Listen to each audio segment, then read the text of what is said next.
It's okay. I know. This is Looney. I just picked her up and she's scared to death. Even though we've been trying to work on this for a very long time, she's traumatized from what I went through and what she had to experience from the person that we were with. She's relaxing a little. It's a process. She tries to bite me in my face sometimes when I've tried to give her a shower and when I've tried to clip her nails. And she's never done that before. And I did have her on like a medicine, like a pain reliever, because she might be having like back or a hip issue that we're not sure about. But generally, she's just very clingy to me, very clingy and scared constantly. She can relax now. She's like calming down, but this is Loon. Hey, Looney. Ooh, you saying hi? Ooh, you see yourself? But yeah, I just trying to spend time with her and just reassure her that touching stuff's okay and she's safe. Hi. Hi, baby. That she's safe, that she's not going to be hurt, and that it's calm here and that it's quiet here. You know, my home, we don't have loud noise. We don't have threats of homicide. We don't have sexual violence here. People that have stayed here have told me that they feel safe in my home, and it's a very stark difference compared to where we fled from. If for people that don't know, in November of 2021, I fled my offender, and him and his family member decided to steal my dog, and they changed the story a couple times while they presented at courts for either the protection from abuse order or like a continuance on the PFA. Hi. And then trying to go through the process of obtaining my dog.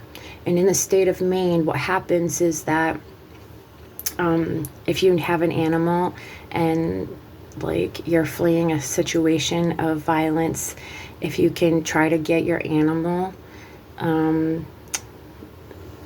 would advise that, and to prioritize safety. But from November to May, I didn't even know if my dog was alive. And it's significant because this man threatened in detail how he was going to harm and kill me, his friends and family, his neighbors even, and his animals and my dog, and even his siblings' dog. So it's just been a lot for both of us. It bothers me that she's left in this state and I can't really help either of us. We're both traumatized severely. So because of this experience, I'm probably heading towards homelessness. And my only priority is that I stay alive for as long as I can, and still speak about my experiences, and that my dog stays alive and that she's okay. And that's all like I really have the capacity for, is just trying to heal. But I just tried to hold her, and it's heartbreaking to me because I know she wouldn't be this way if I didn't end up in this situation. I was literally targeted and literally cruelly forced into survival by BIPOC people, in this person's life lied to me, and I'm pretty sure they were in on the targeting and fully aware. I just don't know the hows and whys. I suspect because of my work or like working with men with convictions, but I have no idea other than some events that I've had in Lewiston and around extremism and the police. So there's no justice for survivors in this state. It's the complicated process, you know. But anyway, I was meaning to mention with the PFA, because a dog is seen as property, a person would have to file a writ of possession as though they're obtaining property as though they were living at the home, like a tenant trying to obtain their property if they were to leave like a landlord's apartment or situation. So that's important to note, because it's a long, complicated process, and the police who identify or self-identify with the offender or elements of extremism in the case will give you misleading information. They will tell you anything but what you should do, and the process is long and grueling. And then they'll turn around and taunt you, and in a very American Horror Story-esque way, taunt you about why, if you're a poor person, you would want your dog from somebody who threatened to kill you and your dog. And just very bizarre, off things. I will always believe that the Lewiston Police Department are my rapist, along with my offender, the sergeant, the detective, and the lieutenant, and I don't think any differently of that. I will never, ever, ever. But my terrified dog, my terrified me, you know, and I'm okay. I'm okay with how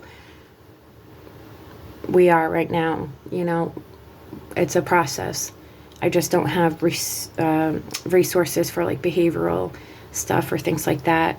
But there's a lot of intentionality and care and just making sure that we're bonding and she's trusting me again and she's not so scared. But yeah, very clingy to me. Hi. Very clingy.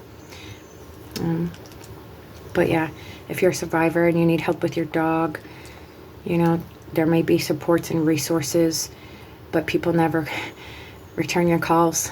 The Humane Society doesn't return your calls about foster, or you're not told about pet program type of things if you're fleeing a domestic situation. And to go to a shelter with domestic violence with an animal is nearly impossible unless your dog's an emotional support animal, but they will refuse you shelter if your dog's not an emotional support animal prior to. So it leaves very little support for survivors of violence with pets. But anyway, hi, pretty girl. My pretty baby, I know you're scared. It's okay. It's okay. No, you want to love him? Oh, thank you. It's okay, baby.